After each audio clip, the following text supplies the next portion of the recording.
What's up, Doc? If you've been around long enough, you know that's from Bugs Bunny, right? And what does Bugs Bunny love? He loves his carrots. In this video, I'm going to show you how simple it is to grow carrots in a 5-gallon bucket.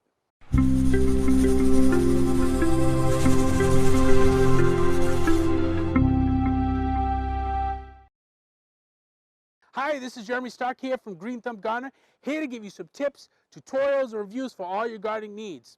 In today's video, we're going to go over a very simple way on how to grow some carrots in 5-gallon buckets. Don't worry if you don't have a 5-gallon bucket. I'm going to show you how to do it in another container as well. But if you do have a 5-gallon bucket, if you're able to get it, a hold of one. And you know, we're filming this right now, and everything's at the coronavirus, so everybody's kind of stuck in their homes. So I know you might not be able to get these buckets as easy as you would some other time, but you can use whatever you have around for you. But it's great that you know that you can plant carrots in containers, because sometimes you might not have enough room in your garden. You might have already planted a few other things, or you might just live in an apartment where you don't really have a big, huge space, but you love your carrots and you want to grow something cool. Kids love to do this. So if you can get your kids, I know they're home, get them outside, get them into a little garden, get a little container, get enough container, get some dirt, get some seeds, and get started on this. I mean, it's really simple. But before we get started, if you could, please give us a green thumbs up. Let us know that we're making great videos for you. Also, if you could, hit the subscribe button down below. That way there, you're going to get notified of all the new videos that we do have. And we're doing a Victory Garden series, so I'm going to be pumping out some new videos for you guys, so you guys are entertained. You have something to do, something to watch. Also, I also wanted to thank, I didn't really announce anything, but we hit 1,000 subscribers on here. So if you've been watching, you know, since whenever, before or ever, or you just started watching, I really, really want to thank you guys. It's really helpful. I mean, I'm so appreciative that you guys are willing to be subscribers and you're here to watch some of the videos that we do. I really have a passion for this. I love teaching people on how to do vegetables and growing vegetables and all that good stuff. So I'm glad that we got that away. Let's get right into the video. Let's get started right here. So I wanted to show you the actual type of bucket that you want to have.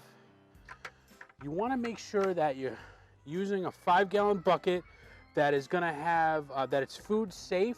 You don't want to use a bucket that was used for like paint or some kind of other chemical in there.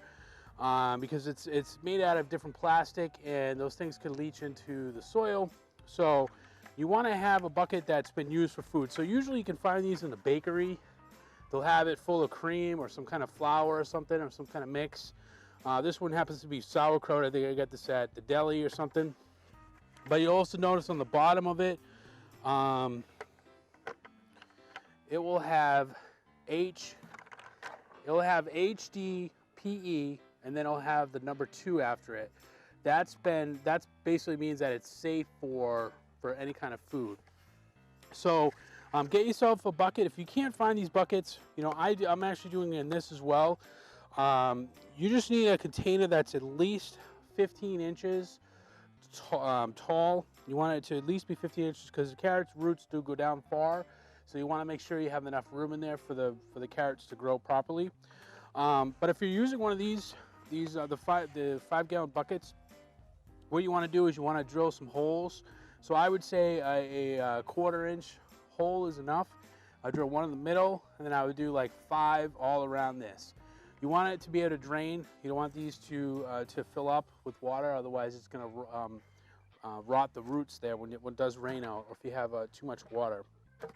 But if for some reason you can't find a container, I know everybody's trying to, during this time, everybody's trying to stay at home and just kind of stay out of the thing. So if you don't happen to have one of these, but you're able to find one of these ones, or you have these around your house, these work just as well as the 5-gallon one. They're not as tall, but you know, if you can find a tall one, that'd be even better. But for this purpose, we're going to use this one is about 15 inches tall. And the mix that I put in here is, you want to make sure that the soil is free of a lot of different like sticks and twigs and everything in here.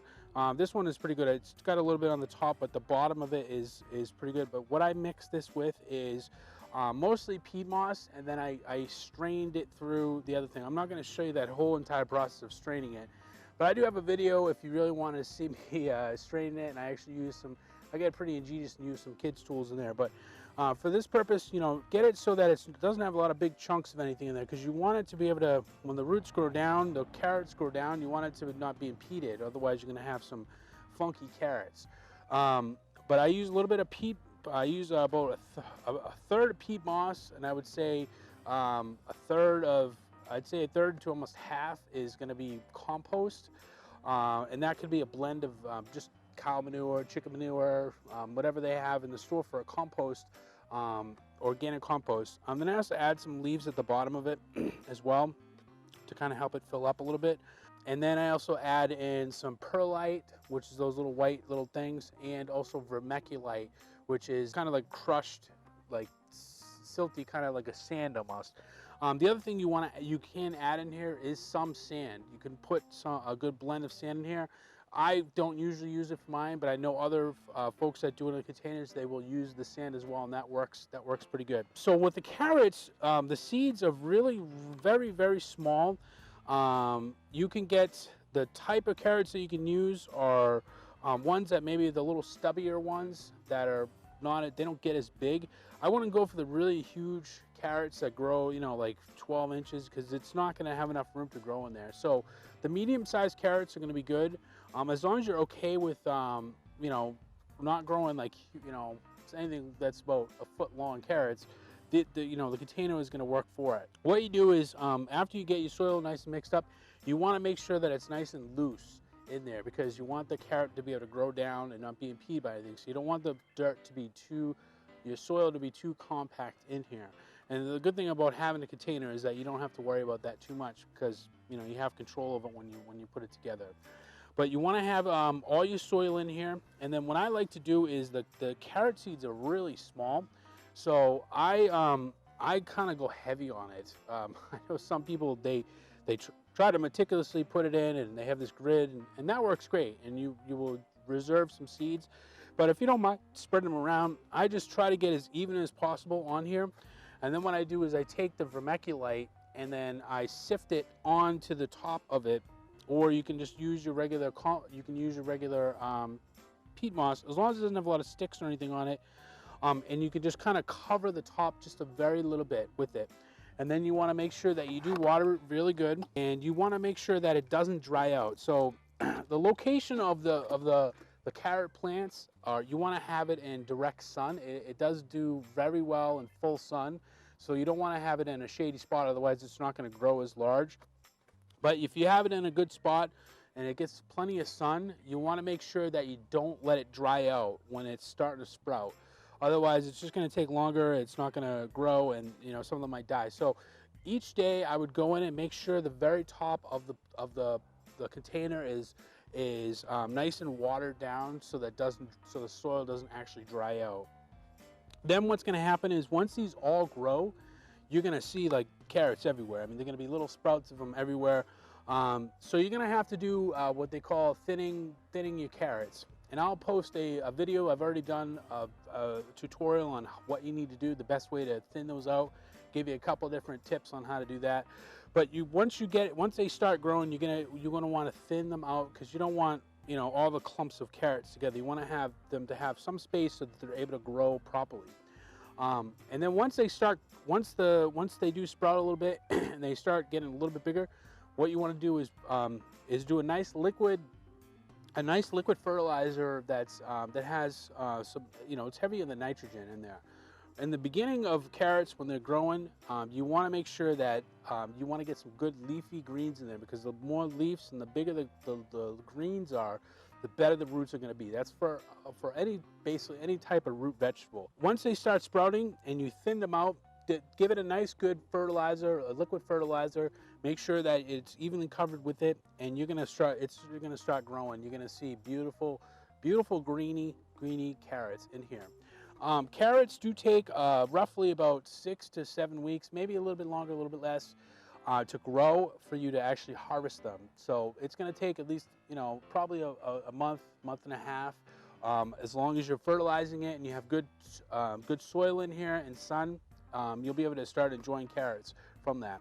So the best way to harvest the carrots, and one of the cool things about a container is you can just harvest them all at once if you really want, and just literally just take all the greens and pull them right out, or you can tip the thing over and you can spread them out, and you'll be able to just pull out all your carrots easily.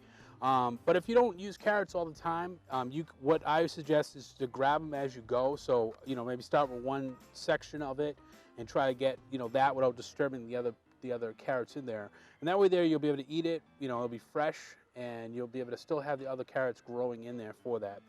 Well, hopefully this helps you to get started with carrots in your victory garden. I'd love to hear what kind of carrots you're growing in your garden, and what makes a successful victory garden for you. Also, if you could, please give us a green thumbs up. Let us know that we're making great videos for you. Also, hit the subscribe button down below. That way there, you get notified at any time that I have a new video. I do have a series, the Victory Garden series, that I'm going to be putting up. There'll be a link up there as well, and it's going to have all the different vegetables that we're growing for our Victory Garden in here. So hopefully this helped you out, and if you're just getting started, let me know in the comments below, and I'll see you in the next video.